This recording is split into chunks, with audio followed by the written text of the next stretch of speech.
Hare Krishna Mataji, you want to specify the question you have? We can start with that and then go to the topics. Yeah, Prabhuji. So, in the previous chapter, we talked about Srishti and Purusha, right?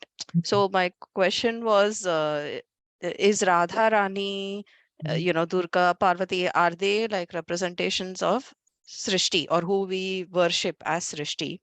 And then in this chapter, also in the verse, he says, right, that he impregnates Brahman. So my question was, is Brahman then also who we worship as Radharani? Okay. First question, right? Like, so there is energetic and energy. There are two aspects to absolute truth. Energetic is God Supreme, and energy, all this energy that is emanating from the Supreme Lord is primarily represented by the Shakti. The Shakti, the primary Shakti, we worship as that primary Shakti is Radharani, spiritual potency. It's called Chit, no, not Chit potency, Hladini potency. And the counterpart for the Lord and the Shakti, right? So Lord generally, is the, he manifests various forms to take care of various aspects. For the entire material realm, right?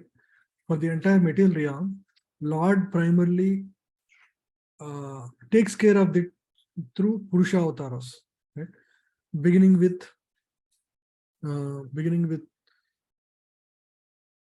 the Kshirodik Sai Vishnu, who is the Vishnu lying in the causal ocean, from whose bodily pores millions of universes emanate, and within each of the universe which are emanated, and they actually clog to the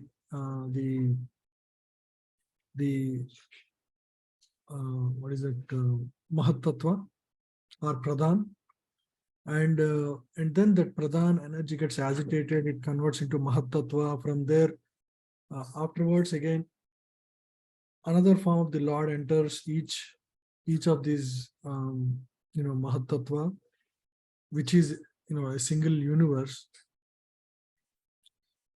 and within that universe is called as Garbhodak Sai Vishnu.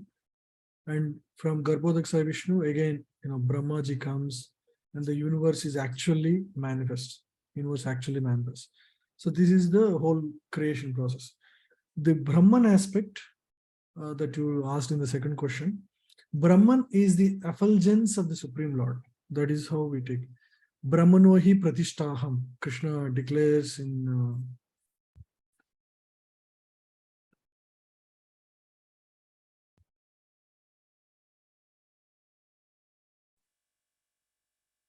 so in this verse, 1427, it comes in this chapter.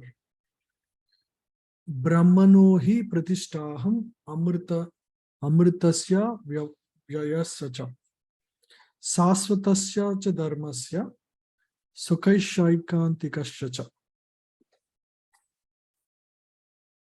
And I am the basis of the impersonal Brahman,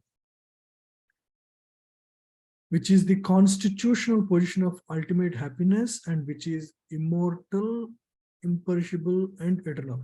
Right? People have a question: is Brahman the God, or is there a God separate from Brahman? Here you can clearly see there is distinction between God and Brahman. Right?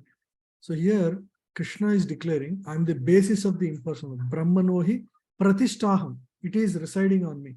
Pratishtha means it's resting. Right?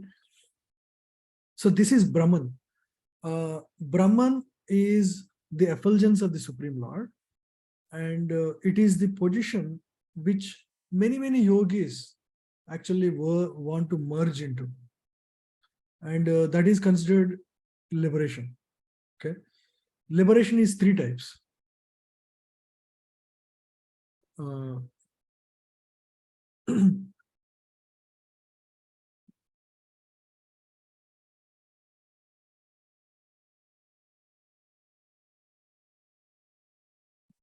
in second chapter, first canto, 11th verse, Vadanti tat tattvavidas tattvam yajnanam advayam brahmeti paramatmeti bhagavan iti sabjate. So what is absolute truth? What is the highest truth to be known, right? It is declared as three levels.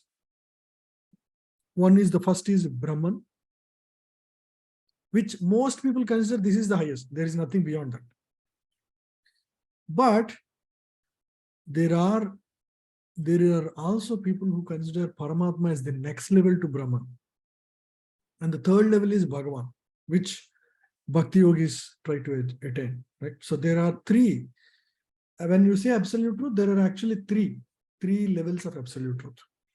The Brahman is the considered, they're all equivalent. They're all, part and parcel of the same, but it's like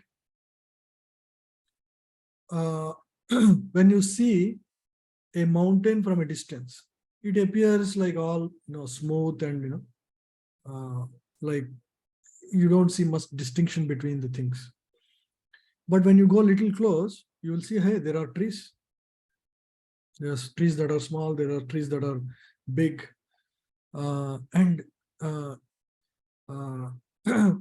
So that is second level. Third level is actually you go there and you find some animals also there.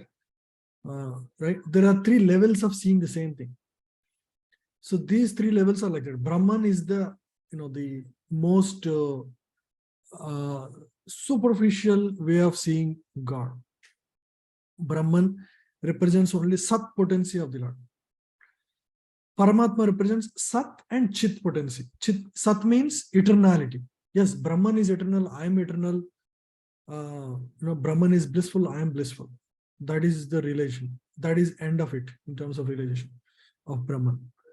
Paramatma relation is seeing that actually this Brahman, the source of everything, is actually the one that is lighting up everything, including my own body. There is this Paramatma within the heart of everybody. And he is the source of all energies. Right? I give the example of the sun. Sun, there is sun. Everybody understands, okay, there is this one sun. But then if you have 100 parts of water, in each part, the same reflection of the sun appears. And with that, you understand, actually, he is represented in every part.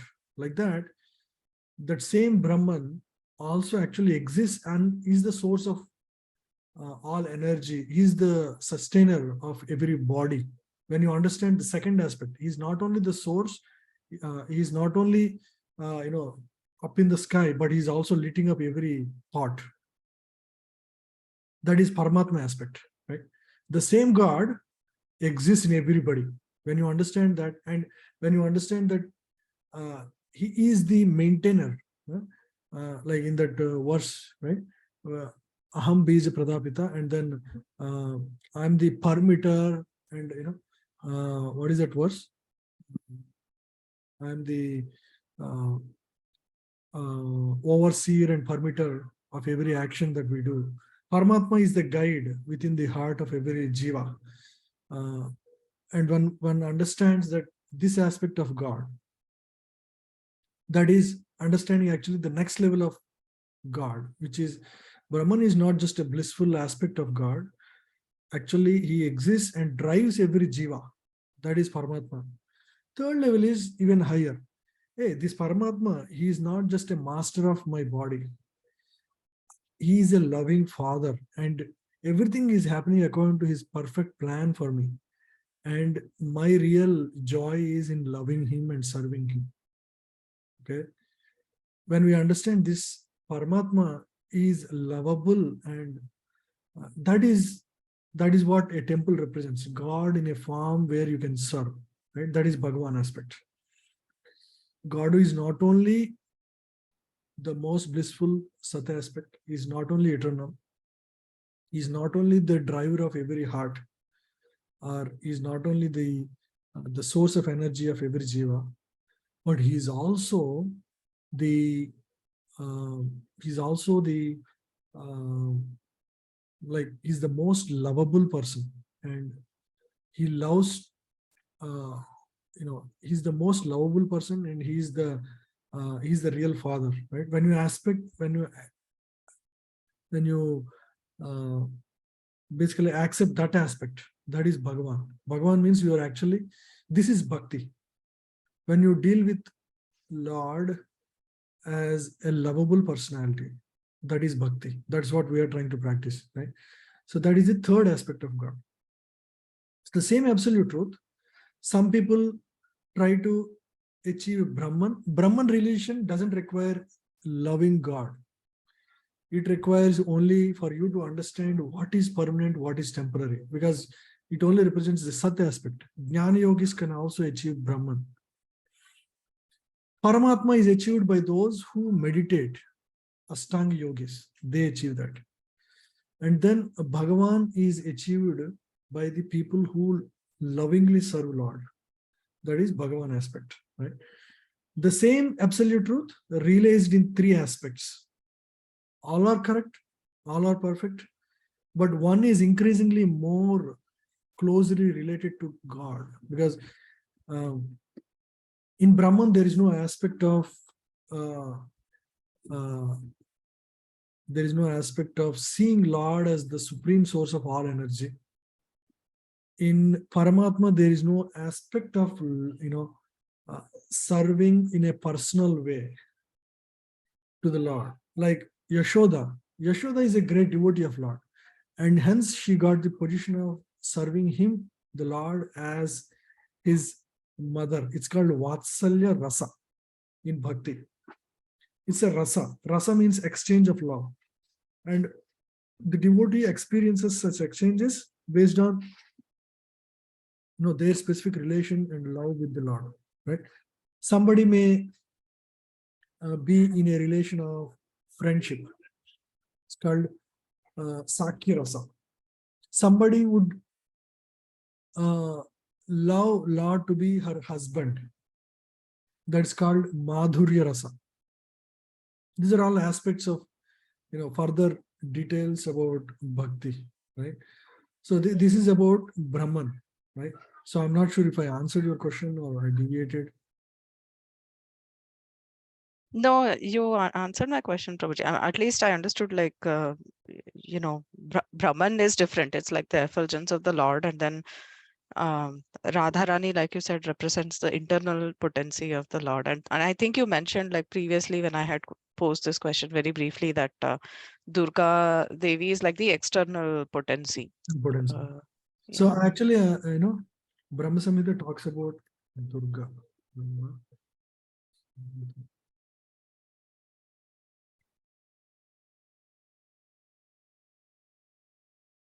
Devidha. Srishti Sthiti Pralaya Sadhana Shakti Reka Chaye Vayasya Bhuvanani Bibharti Durga Ichanurupam Apiyasya Chachetas Chachestatesha Govindamadi Purusham Tamaham Bhajami. The external potency, Maya, who is of the nature of the shadow of the Chit potency.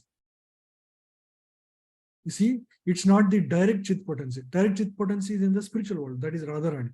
The shadow is the reflection of the same Chit potency in the material world. Is worshipped by all people as Durga, the creating, preserving, and destroying agency of the mundane world. Mundane world means material world, where we live.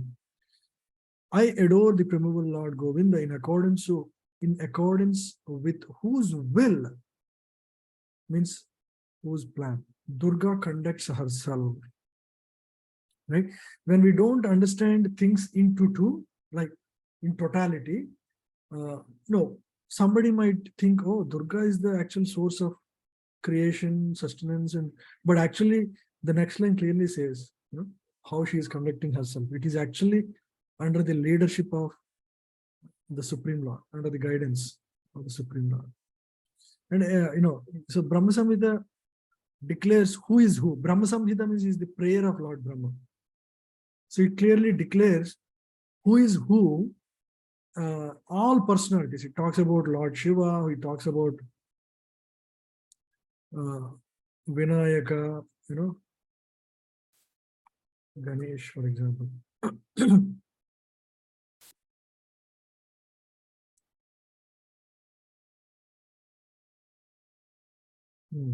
See here, I adore the primeval Lord Govinda, whose lotus feet are always held by, Govinda means Krishna, whose lotus feet is always held by Ganesha, whom we worship as Vinayaka, right?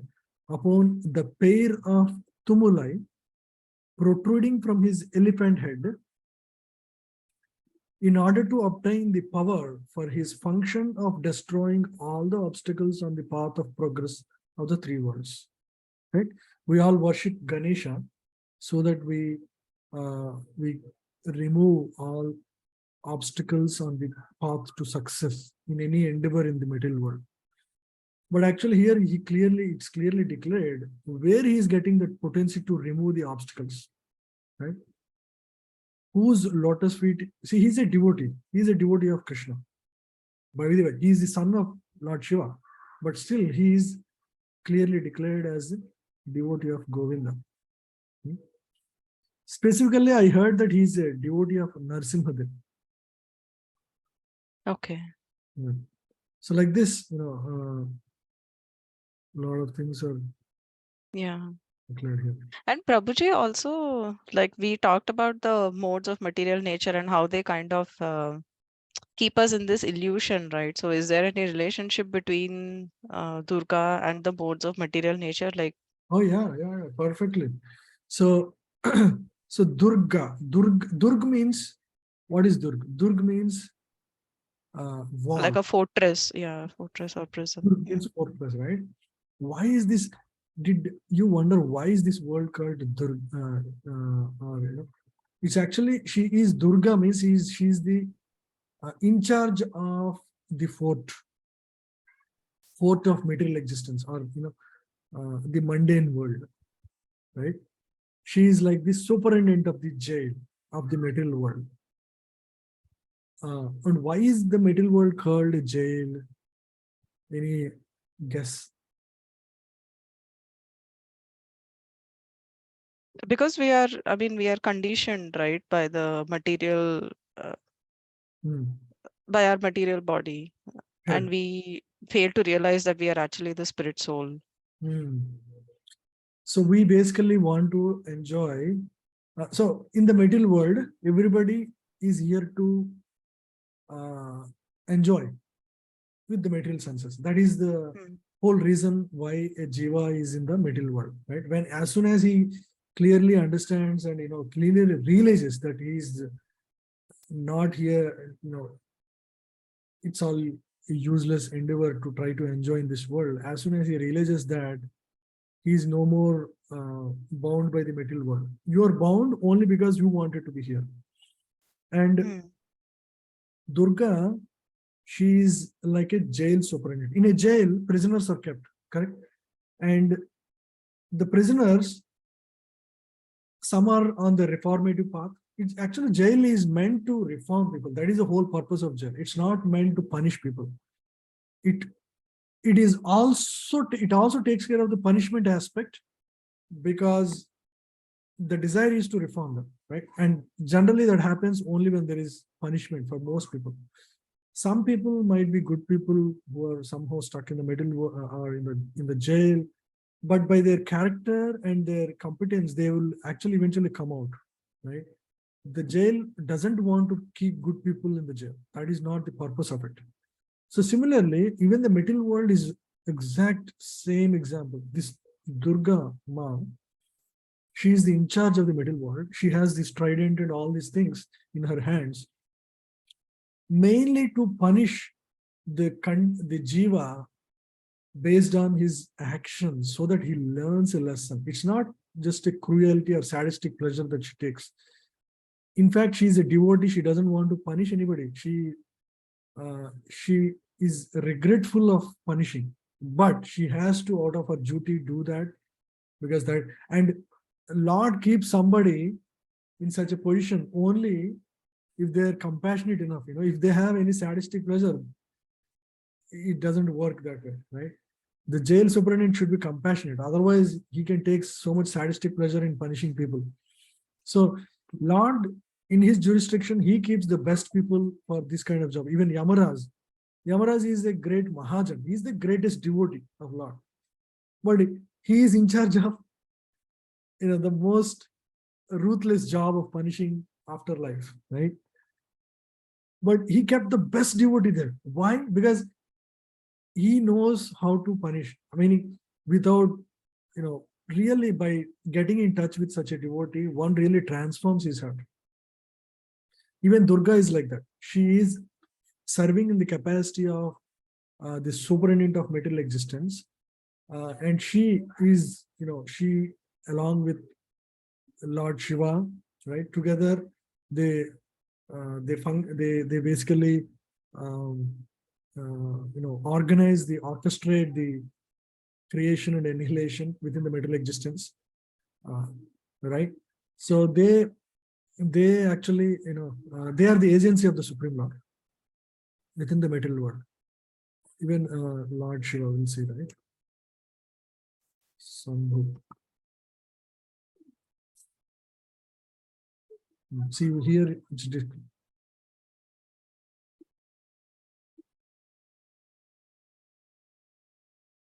Ramadevi is actually in the spiritual world. Niyati sa Ramadevi tat priya tad vasam tada tal lingam bhagavan shambhu jyoti rupa sanatana yo yoni sapar sakti kamo bijam mahaddare.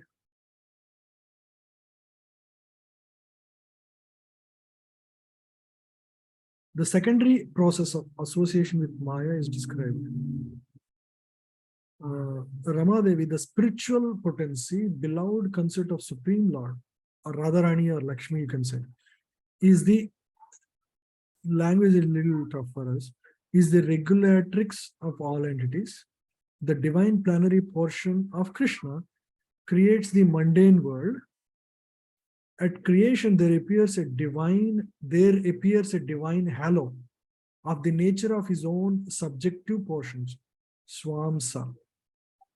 This halo is divine Shambhu, the masculine symbol of or manifested emblem of the Supreme Lord. He comes from Supreme Lord. That's what you should understand. This halo is the dim twilight reflection of the supreme eternal effulgence, or the Brahman. This masculine symbol is the subjective portion of the divinity who functions as progenitor of the mundane world. That's why he's called Shiva. Linga is worship. Linga is male creative potency. Right. This masculine symbol is the subjective portion of the divinity who functions as progenitor of the mundane world, subject to the supreme regulatrix. The conceiving potency in regard to mundane creation makes her appearance out of the supreme regulatrix. She is Maya, the limited non-absolute para potency, the symbol of mundane feminine productivity.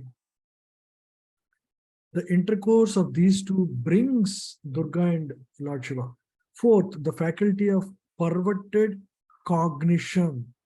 That's why the Jiva in the material world thinks falsely that he is this body. The perverted cognition comes from the combination of these two personalities. The reflection of the seed of the procreative desire of the Supreme Lord. Anyway, this is a very complicated language here. Yes, Prabhuji. Yeah. Yeah. Because that is confusing a little. Obviously, I'm not understanding, a lot of that, but like we spoke about how the creator of the world is Garbhodaksai Vishnu, right? So, and here it talks about like Shiva as the progenitor. So Oh, actually, they're all related. I mean, uh, from Garbhodak Sai Vishnu, all of this manifests, but Garbhodak Sai Vishnu does not engage in actual creation. So it's all related. Okay. Like, they're all different functions. Just like, in an assembly of car, there are so many, divisions involved, right? There are multiple primary divisions. The source is still Garbhodaksa Vishnu, but at a later stage, the primary creation and maintenance is done by Shambhu and Durga. Right? They're all related. Uh, just that it's like different departments, all contributing to the, it's a very complicated process. Hmm. The best thing is we understand, all of is there, and we just focus on, we are like, for example, if an ant tries to understand what is Mac computer, right? Hmm. It's like that. It's pretty complicated, and it's beyond our comprehension. We can understand at a high level some aspects. This is the language of Brahmaji. So naturally, Brahma is the most intelligent person. That is why he meditated on the Supreme Lord Govinda, and he offers this Samhita, Brahma Hmm. Samhita called. These are prayers of Lord Brahma based on his own realization of. So he is actually, this is all before creation. He is declaring, this is my understanding, and these are all the various people involved in this entire creation, and I'll be working with them. That is what he's actually declaring with all of this. Okay. See, here it is talking about both Mahavishnu and Shambhu. Let's see it.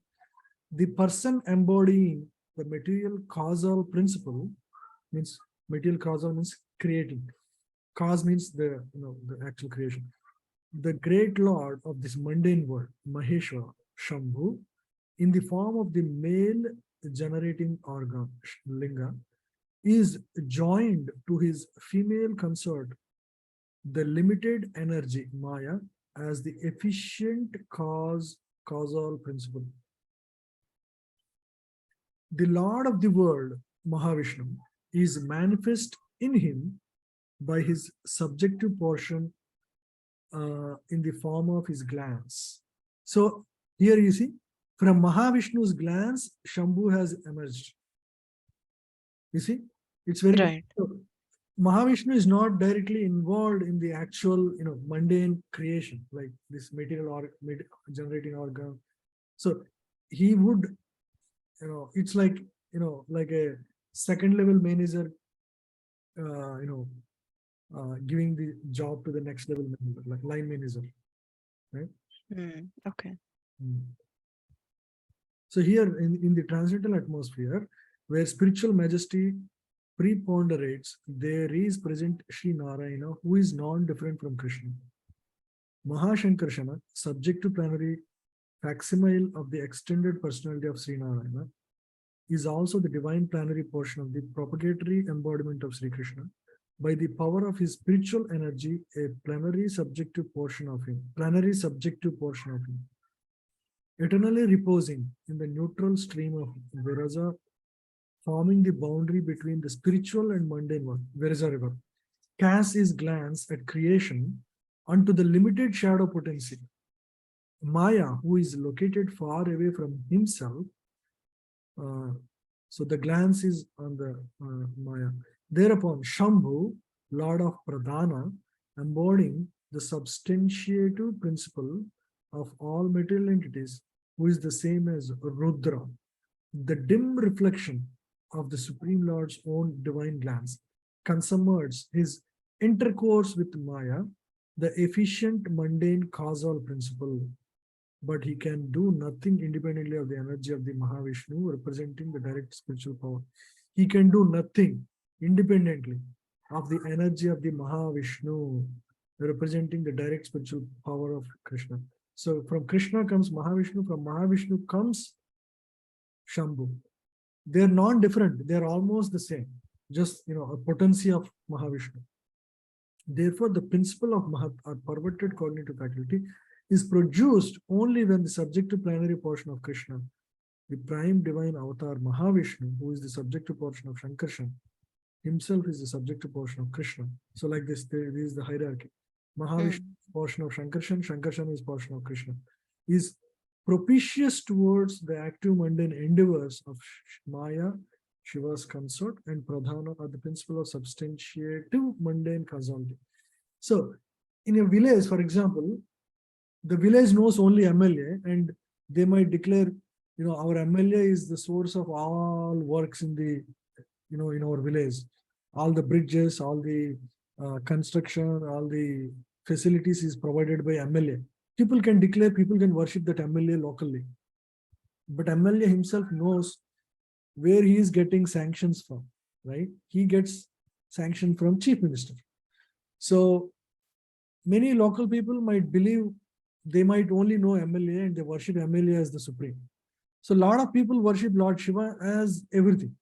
He is the supreme Lord. He is the supreme Lord, but who would understand this such details? Who can understand, all this, the Vedic, the details, right? This is for those people like, like us who are studying Vedic scriptures. We understand these details. A lot of people don't know. They think, all gods are one. They don't really differentiate the details here, like it is given here. See here, it's clearly mentioned what is coming from whom, the five mundane elements, space, etc., their attributes, tanmatras, and the limited senses of conditioned soul. So all of these come from actually Shambhu, in the form of pencils of effulgence of Mahavishnu. Right? Or manifests as the individual souls. This is elaborated in the sequel, in the next verse. Sahasra Shirsha Purusha, Sahasraksha, Sahasrapat, Sahasrabahu, Vishwatma, Sahasramsa, Sahasrashivu. The Lord of the mundane world, Mahavishnu. Mahavishnu is considered Lord of mundane world only, because he is a Guna avatar, right? No, he's not Guna avatar. Guna avatars is Lord Shiva. Purusha avatar. Purusha avatars are all meant for creating the material existence. Possesses thousands and thousands of heads, eyes, hands. He is the source of thousands and thousands of avatars in his thousands of subjective portions. He is the creator of thousands of individual souls. Even though the actual execution is done by Shambhu and Durga, they are sourced in Mahavishnu. So that's why he is considered the source of all of this. The same Mahavishnu is spoken by the name Narayana in this mundane world. So many people think, oh, who is Narayana? If Mahavishnu is different from Narayana, see here, answer is here, as spoken by Brahmaji. Right?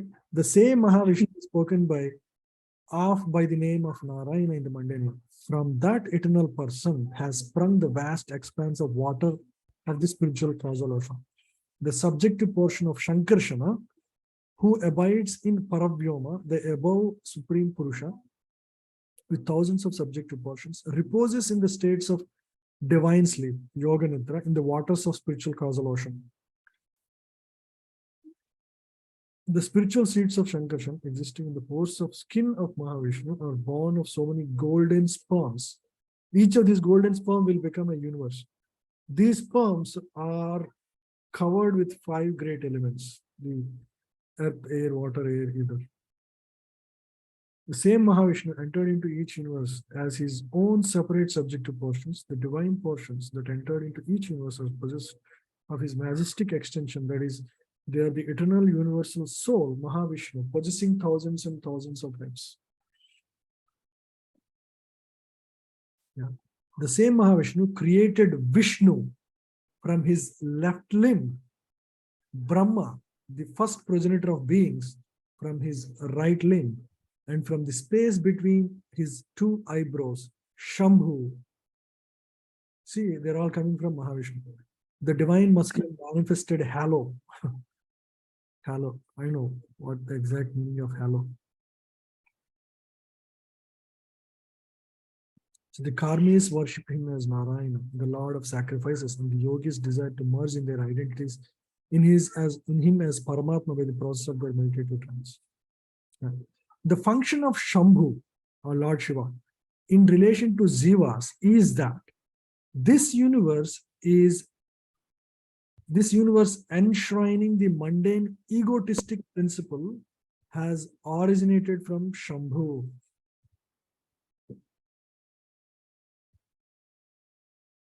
Yeah, egotistic principle means the sense of I and mine. This is mine, this is my family, this is my child. All that identity, where is that identity in you coming? You are a Jiva, Atma. That identity is actually given to the Jiva, that egotistic principle means the individual's existence with that egotistic principle is made possible by Shambhu.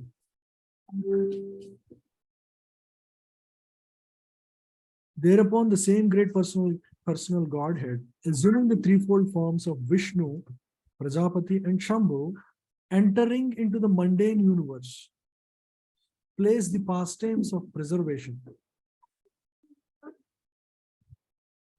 creation, and destruction of this material world. This pastime is contained in the mundane world. Hence, it being a perverted means the actual things happen in the spiritual world. Perverted means it's like a reflection, right? You are there and you have a shadow.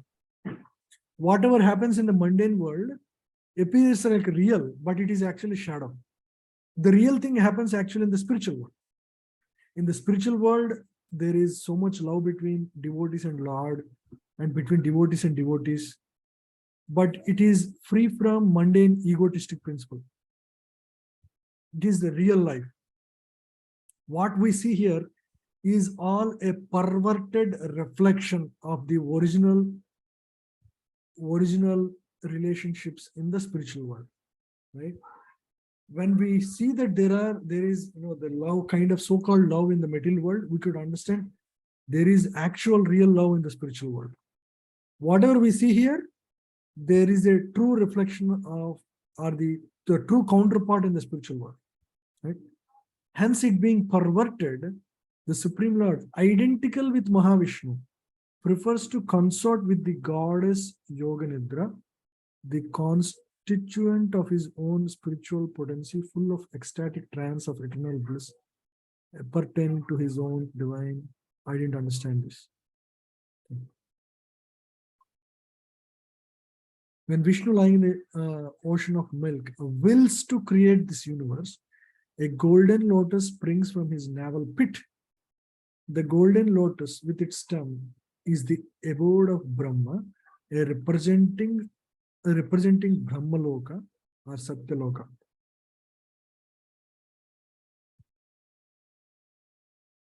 Before their conglomeration of the primary elements in their nascent state remained originally separate entities. Non-application of the conglomerating process is the cause of their separate existence. Divine Mahavishnu, primal Godhead, through association with his own spiritual potency, moved Maya, and by the application of the conglomerating principle created those different entities in their state of cooperation. And after that, he himself consorted with Yoganidra by way of his eternal dalliance with spiritual potency. This needs some more research and study, for I even don't clearly understand. Anyway, so Yeah, Prabhuji. we went too deep into the subject. So let's start and read a couple of verses. So, so we studied the first section last week, liberation and conditioning of living entity, how the jiva is, how jiva is bound in the material world. And we started this section. Description of the binding of the pure soul by the three modes. How the soul is bound by the three modes. By the three modes is the energy of Durga, right? Material nature is actually it's potency of the Lord. That's why you see this picture. These are the three modes. And the jiva is bound by these three modes in various ways. And he is dancing according to his attained nature, right? People find it very difficult to come out of their own nature. You see, they continue to behave in the same way all the time, correct? You agree? Yeah. It's because the nature is given to them based on their own past desires and actions in the past.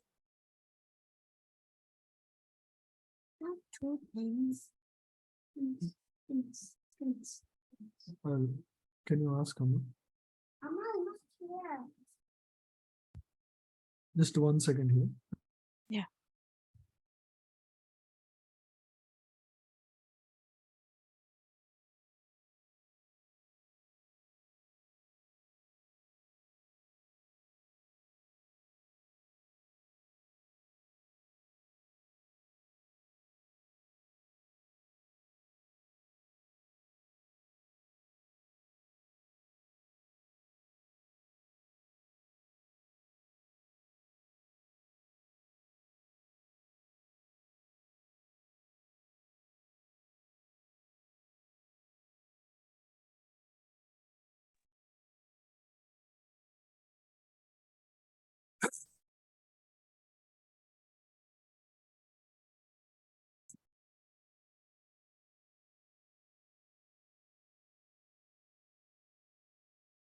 By becoming fixed in the following knowledge, one attains perfection and is liberated. Krishna is the father of all living entities, for he impregnates them within the material energy, Brahman, Mahatattva, the 24 elements. Many times we call Krishna as the father, but there are so many levels in between, Shambhu, and then before that Mahavishnu, and then before that Shankarshan, and then Krishna. But ultimately, all of these are various expansions for the purpose of creation. So you can also declare Krishna as this, as the father. It's not wrong because everything is ultimately coming from him.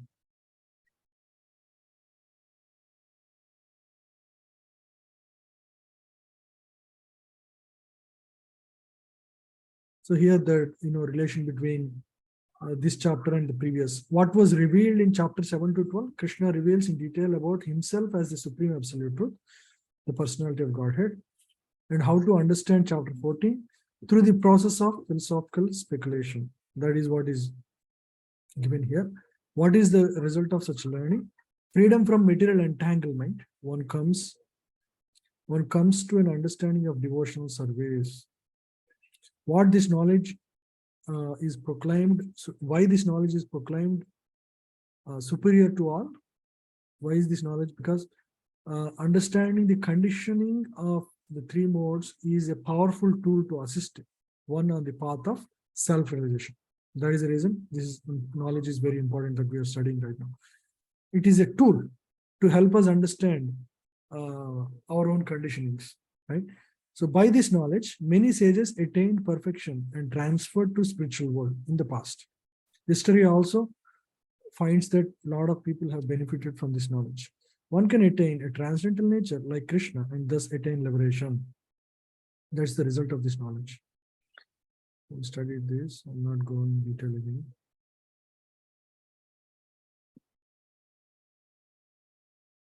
So now we discussed conditioning in goodness last week, sixth verse.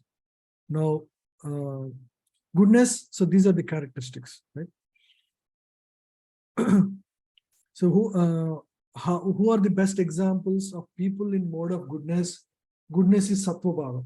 Scientists, philosophers, and poets, they're always in their own imaginary world trying to create things or trying to write philosophy, conclude. They're generally more happy than passion and ignorant people because they are generally free from sinful reactions because they don't engage in sinful actions in the middle one. Naturally, they are happier than others. How mode of goodness binds the living entities? How does it bind? The mode of goodness being purer than the others is illuminating. No doubt it is better than others.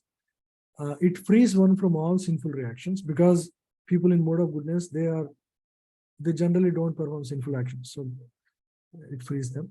Those situated in this mode of goodness, become conditioned by sense of happiness and knowledge. That is what is the binding factor, because they're generally happy and they have knowledge generally better than others. Philosophers, scientists, they're more knowledgeable than the rest of the society. So they have a sense of superiority, they have a sense of happiness. So they think this material world is not bad, after all. They can, so there is no impetus for them to give up the material world. That is the conditioning. That is the bad thing about, even though they are the best of the bad, best of the people existing in the material world, unfortunately, they are also conditioned to the happiness and knowledge they have in this material world. So that is kind of a limiting factor for them. That binds them to not leave the material world. A spiritualist is actually above goodness. It's called purified goodness. Purified goodness is above mode of goodness. Mode of goodness is material in nature. Pure goodness are called Suddha Sattva. This is called Sattva. Suddha Sattva is this spiritual understanding. Those people with understanding, actually, my real purpose is not to continue in this world, but rather I have to give up this world. And the real problems are birth, death, old age, and disease. It's not about somehow being happy in this world and somehow being good in this world. I have to solve the real problems. Those who understand those real problems, they're in the pure goodness. That's what we are trying to do. Right? How the three types of conditioned living beings act. Goodness, they're happy. They're generally happy people. Passion, they're active, always want to act in this world. And then ignorance, people in this mode, they act helpless. They always think,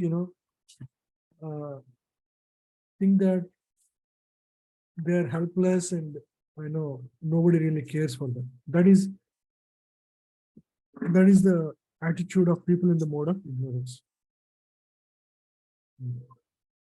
Okay, now let's read passion condition. Let's read the verse. Right?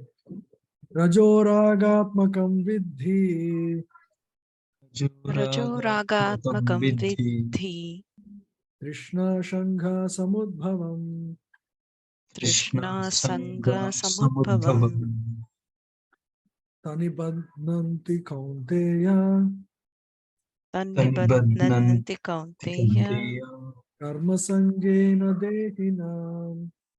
Karmasangena Dehinam. Yeah, please read. Archana Mataji. The mode of passion is born of unlimited desires and longings, O son of Kunti, and because of this, the embodied living entity is bound to material fruitive actions. So this is mode of passion, is born of unlimited desires and longings. People in this mode, we know people, they have so many things to do in life, right? They're never satisfied. Every day and night, they're always thinking about their plans and what they want to do,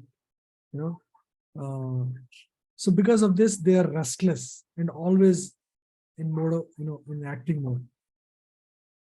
And naturally, if you are always thinking of doing this, that, then you are not really happy, because there is some unfulfillment in your heart, O son of Kunti. And because of this, the embodied living entity is bound to material fruitive actions. So because of this strong urge to act in this world, they are always acting in this world. They're not basically they never stop their actions.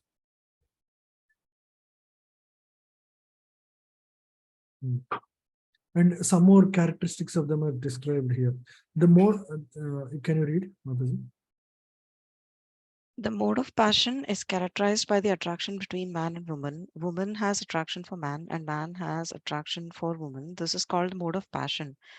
And when the mode of passion is increased, one develops the hankering for material enjoyment. He wants to enjoy sense gratification. Hmm. So it all begins with attraction between man and woman. And to fulfill that, they engage in so many activities after that. Yeah. So see, for that, yeah, read one more line. For sense gratification, a man in the mode of passion wants some honor in society or in the nation, and he wants to have a happy family with nice children, wife, and house. These are the products of the mode of passion. As long as one is hankering after these things, he has to work very hard. Therefore, it is clearly stated here that he becomes associated with the fruits of his activities and thus becomes bound by such activities. Yeah. So naturally, he wanted to uh, satisfy his family, wife, house. So he's always acting. He has to work very hard to fulfill all his, desires. So that is mode of passion. Mode of goodness, bound by happiness and knowledge. Mode of passion, people are bound by action, to bound by their desires, and so they are always acting. Naturally, mode of goodness, people are happier because they have a sense of superiority and happiness. Uh, Mode of passion, people are generally not so happy because they're always struggling to achieve things in this world. We think people who are rich are happy, right? Like Elon Musk and Jeff Bezos, but actually they are in this mode, and they're always competitive and they are never satisfied. Unfortunately, as soon as something they feel happy, immediately there is another desire that pops up to make it to the next level, the company or whatever.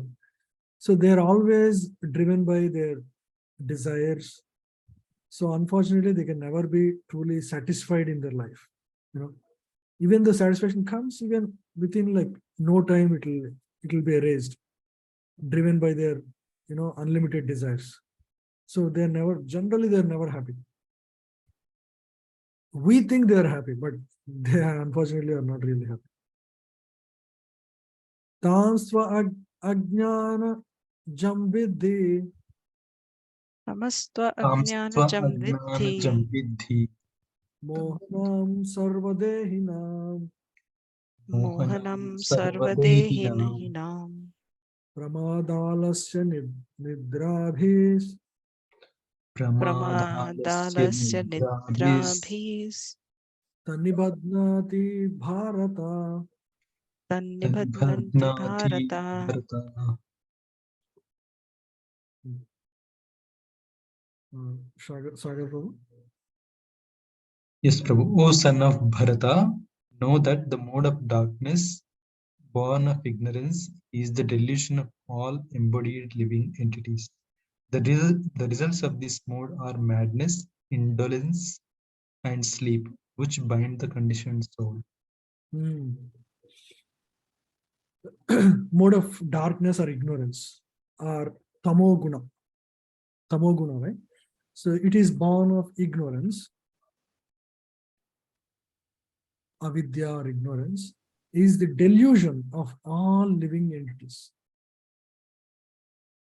The results of this mode are madness, indolence, and sleep. We know some people, they're always irritated, they're they don't want to act in this world.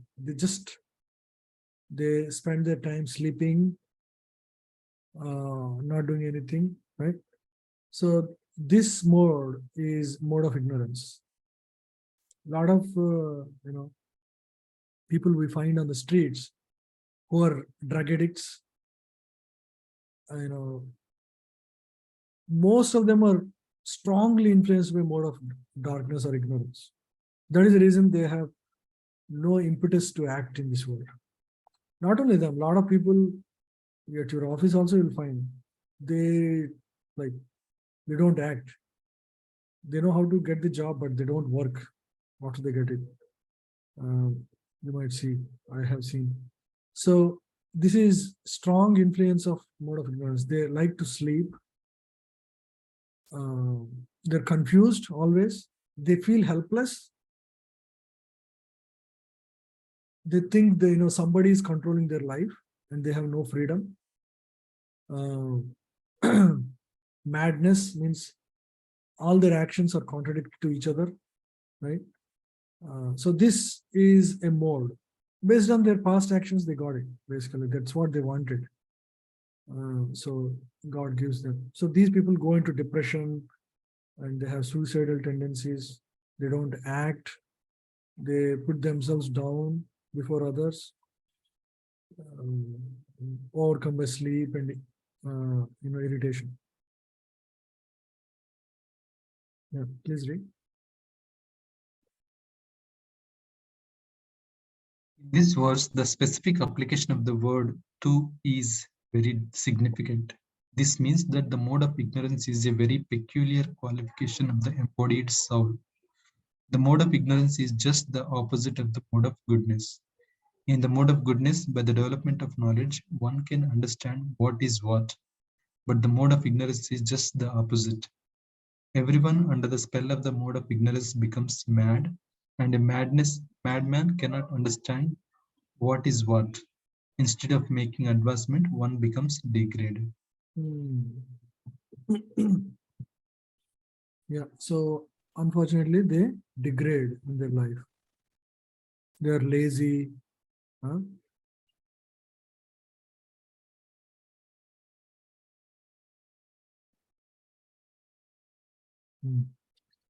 Sattvam sukhe sanjayati Sattvam sukhe Sukhe sanjayati sanjayati raja karmani bharata Raja karmani bharata bharata jnanam avritya tu tama Jnanam jnanam avritya tu avratyatu tamaha tamaha pramade sanjayati yachuta. Pramade pramade sanjayatita. sanjayatyattita. O son of Bharata, the mode of goodness conditions one to happiness. Right? We just discussed. Passion conditions one to fruitive action, and ignorance, covering one's knowledge, binds one to madness. Right? So we discussed this aspect. Ignorance covers his knowledge and makes him mad because it's empty head. So we see all kinds of people. We can see people, and based on their behavior, actions, we can understand which mode is primarily influencing them, isn't it? We can see everybody who are in the mode of passion, who are in the mode of goodness, based on their interests, based on their actions, based on their words. Correct? Who is in the mode of ignorance? It's easy to understand, right?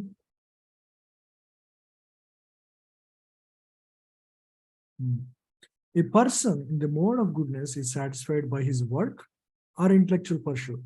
Just as a philosopher, scientist, or educator may be engaged in a particular field of knowledge and may be satisfied in that way. A man in the mode of passion may be engaged in fruitive activity. He owns as much as he can and spends for good causes. Sometimes he tries to open hospitals, give to charity institutions, etc. These are signs of one in the mode of passion. And the mode of ignorance covers knowledge. In the mode of ignorance, whatever one does is good neither for him nor for anyone. That is the truth. So we'll end the class here, 7:5. It's clear, right? All of this. Yes, Prabhuji. Yes, Prabhu. Thanks, everyone. Hare Krishna. Thank you, Prabhu. Hare Krishna. Hare Krishna. Thank you, Prabhuji. Hare Krishna. Thanks.